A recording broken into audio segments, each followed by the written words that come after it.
Hello les autonomistes et bienvenue à vous dans cette nouvelle vidéo où aujourd'hui on va parler de la potabilité de notre eau, enfin surtout est-ce que l'eau qu'on boit a un bon taux de pH, parce qu'on a eu beaucoup de remarques sur le fait que l'eau de pluie était acide, qu'on la stockait dans des cuves en plastique qui augmenteraient, ou en tous les cas n'amélioreraient pas le pH de l'eau. Alors jusqu'à maintenant, pour ce faire, pour stabiliser le pH de l'eau, on l'avait mis un aglo en béton qui était censé donc amener un peu de base à cette acidité de l'eau. Et c'est vrai que du coup, il est conseillé normalement de passer par des cuves béton pour faire en sorte que l'acidité de l'eau de pluie revienne à un taux à peu près normal. Donc du coup, on s'inquiétait de tout ça, et donc on s'est dit, pour se rassurer, on va faire des tests. Et on a donc acheté un testeur de pH sur internet, ça vaut une vingtaine d'euros. Alors celui-ci, vous verrez au fil de ce que je vais vous dire là dans la vidéo de ce jour, c'est pas forcément un que je vous conseillerais parce que la précision de ce dernier est pas folle.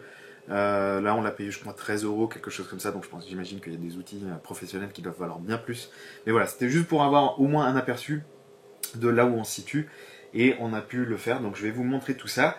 Donc en gros, pour commencer, on a calibré l'appareil. Donc en fait, vous allez recevoir normalement avec le kit, si c'est comme nous, 3 sachets de solution. Donc une à 6,86, une à 4 et une à 9,18, que l'on va donc mélanger avec de l'eau déminéralisée dans 3 verres avec 25 ml d'eau. Il faudra mélanger avec chaque fois une cuillère à café différente, enfin vous prenez à chaque fois un mélangeur différent, il faudra ne pas polluer les différentes verres de test. Et donc là, on va démarrer l'appareil, et là on voit qu'on est bien en mode pH, et on le plonge, on reste appuyé sur le bouton du bas, ça va lancer la calibration, il va se figer à 6,86.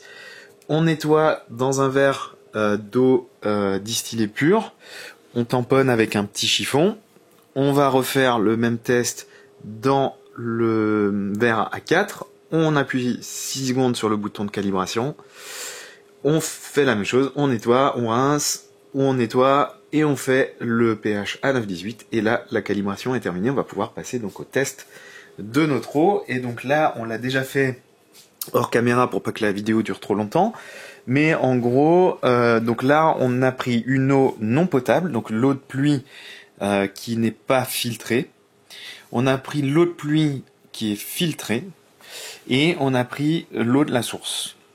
Et donc on a fait nos tests avec l'appareil. J'ai relevé sur l'eau non potable un pH à 7,2, sur l'eau potable un pH à 6,5, et sur la source un pH à 7,3. Ensuite j'ai récupéré des bandelettes qu'on avait normalement pour les spas, les piscines, les choses comme ça. Donc je voulais voir un peu si les données se croisaient. Donc sur l'eau potable et non eau potable, on a exactement les mêmes résultats, ça paraît cohérent.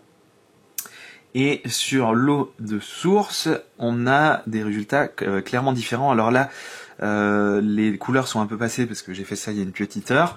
Mais en gros, en résumé, on voit que la différence se situe au niveau de la dureté de l'eau. On a une eau très dure au niveau de la source et très peu dure au niveau de l'eau de pluie. Au niveau des chlorines et des chlores libres, on est quasiment à 0. Sur le pH, on voit que sur l'eau de pluie, on est sur un jaune clair, sachant que l'échelle ici, on est sur du jaune-orange, donc on est à 6,8, donc ça colle avec le 6,5 de ce qu'on a relevé avec l'appareil. Là où il y a une différence, c'est que sur la bandelette, on serait à 8 sur le pH de l'eau de source, et là on a relevé plus 7,3. Alors je l'avais refait, c'était après plus 7,6, mais la première mesure était à 7,3, donc ça doit être un peu entre les deux je pense.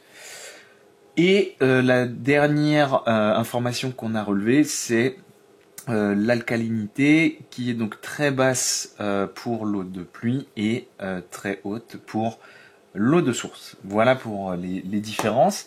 Et donc au niveau des valeurs que j'avais donc cherché sur internet, au niveau de l'eau potable, on est sur normalement des eaux potables, je ne vais pas dire de bêtises, mais c'était entre 7 et 9. Les eaux en bouteille potable se situent entre 7 et 9.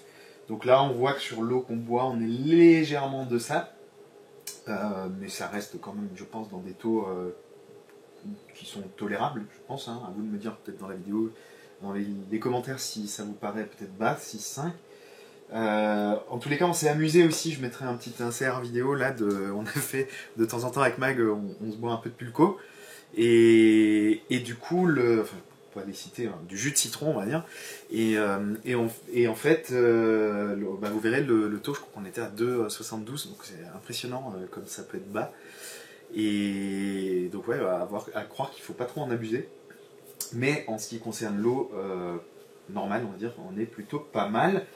Et il y a une fonctionnalité qui existe aussi sur cet appareil qui permet de voir le redox de l'eau, donc c'est l'oxydoréduction. Donc là, pareil, je laisserai parler les experts dans les commentaires pour ceux qui veulent s'exprimer.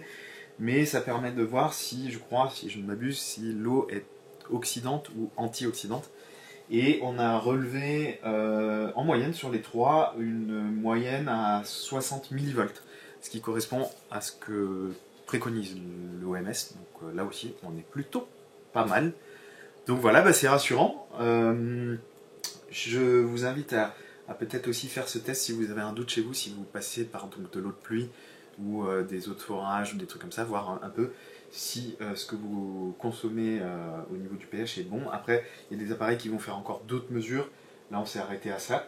Et je ne sais plus si je l'avais dit dans une autre vidéo, mais on voulait faire des tests ultra poussés sur l'eau, est-ce qu'elle contient des métaux lourds, des pesticides, des choses comme ça.